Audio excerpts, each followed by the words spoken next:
बोलो गणपति भगवान की, सदगुरुदेव भगवान की, राधा कृष्ण भगवान की, श्यावर रामचंद्र भगवान की, गौरी शंकर भगवान की, हनुमंत लाल की, लक्ष्मी नारायण भगवान की। बोलो साचे दरबार की, सत्य सनातन धर्म की, कार्तिक महात्म्य की। जय जय श्री राधे। गजाननं भूतगणादिसेवितं कपित्थजम्बूफलचारुभक्षणम् उमासुतं शोकविनाशकारकं नमामि विघ्नेश्वरपादपङ्कजं।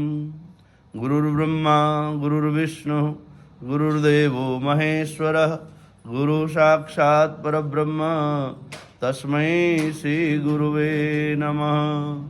कृष्णाय वासुदेवाय हरये परमात्मने प्रणतः क्लेशनाशाय श्रीकृष्णाय वयं नमः। रामाय रामभद्राय रामचंद्राय वेदसे, रघुनाथाय नाथाय सीताय पतये नमः। वागर्थाविव सम्पृक्तौ वागर्थ प्रतिपत्तये, जगतः पितरौ वन्दे पार्वती परमेश्वरौ। अतुलितबलधामं हेमशैलावदेहं धनुजवनकृशानुं ज्ञानिनामग्रगण्यं सकलगुणनिधानं वानराणामधीशं रघुपतिप्रियभक्तं वातजातं नमामि। शान्ताकारं भुजगशयनं पद्मनाभं सुरेशं विश्वाधारं गगनसदृशं मेघवर्णं शुभांगं लक्ष्मीकान्तं कमलनयनं योगिविर्ध्यानगम्यं वन्दे विष्णुं भवभयहरं सर्वलोकैकनाथं। यस्य स्मरणमात्रेण जन्मसंसारबन्धनात् विमुच्यते नमस्तस्मै विष्णवे प्रभविष्णवे। नमः समस्तभूतानां आदिभूताय भूभृते अनेकरूपरूपाय विष्णवे प्रभविष्णवे। विष्णवे प्रभविष्णवे विष्णवे प्रभविष्णवे। बोलो विष्णु भगवान की, बोलो कार्तिक महात्म्य की। 22वें अध्याय की जब लिखने लगा हूँ बात, श्री प्रभु प्रेरणा प्राप्त कर कलम आ गए हाथ। बोलो कृष्णचंद्र भगवान। इस प्रकार से राजा पृथ्वीज ने कहा, हे नारद जी, आप कृपा करके मुझको यह सब बतलाएं कि वृंदा को मोहित करके विष्णु जी ने क्या किया और फिर वह कहाँ पर चले गए। वह सारी कथा सुनने की मेरी इच्छा है, आप विस्तार से कहें। जब सभी देवता भगवान जी की स्तुति करके मौन हो गए तो भगवान शंकर ने प्रसन्न होकर देवताओं से कहा, हे ब्रह्मा आदि देवताओं, जलंधर तो मेरा ही अंश था, मैंने उसे तुम्हारे लिए नहीं मारा, यह तो मेरी सांसारिक लीला थी। फिर भी आप लोग सत्य कहिए कि इससे आप खुश हुए या नहीं। तब ब्रह्मा आदि देवताओं के नेत्र हर्ष से खुल गए और उन्होंने महादेव को प्रणाम करके उनको विष्णु भगवान जी का किया हुआ सभी वृत्तांत कह सुनाया, जो उन्होंने बड़े प्रयत्न से वृंदा को मोहित किया था तथा वह अग्नि में प्रवेश करने के परम गति को प्राप्त हुई। देवताओं ने यह भी कहा कि महादेव तभी से वृंदा की सुंदरता पर मोहित हुए।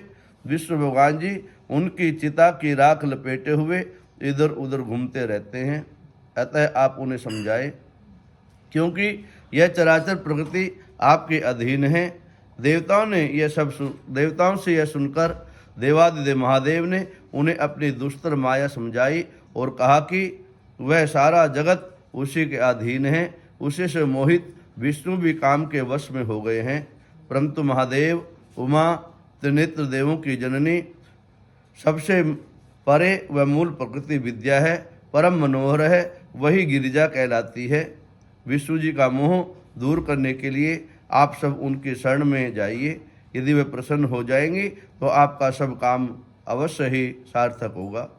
देवादिदेव महादेव की आज्ञा से सभी देवता मूल प्रकृति को प्रसन्न करने के लिए उनके पास माता पार्वती के जगदम्बा के पास पहुंचकर उनकी स्तुति करने लगे।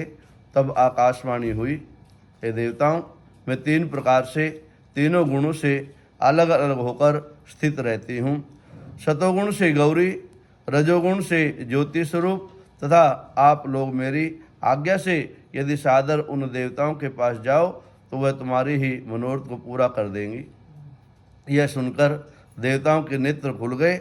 वह भगवती का आदर करते हुए गौरी, महालक्ष्मी और माँ सरस्वती को प्रणाम करने लगे। सब देवताओं की भक्ति पूर्वक प्रार्थना से वह देवियाँ प्रकट हो गई। सभी देवताओं ने खुश होकर निवेदन किया। तब देवियों ने कुछ बीज मंत्र देकर कहा, इन्हें ले जाकर विष्णु को दे दो, तुम्हारे सब काम सिद्ध हो जाएंगे। ब्रह्मा आदि देवता उन बीजों को लेकर के विष्णु जी के पास गए। उन्होंने बीजों को वृंदा की चिता की भूमि में डाल दिया, जिससे कि धात्री, मालती एवं तुलसी माता प्रकट हुई। विष्णु जी ने ज्यों ही उन स्त्री रूप वाली वनस्पतियों को देखा तो वह उठकर बैठ गए। कामासक्त चित्त से मोहित हो उनसे याचना करने लगे। धात्री व तुलसी ने उनसे प्रीत की तो विष्णु सारा दुख भूलकर देवताओं से नमस्कृत होकर अपने लोक को चले गए। वह पूर्ववत सुखी होकर शंकर जी का स्मरण करने लगे। यह आख्यान जो सुनता है वो शिव जी व विष्णु भगवान की तुलसी माता की भक्ति को देने वाला है।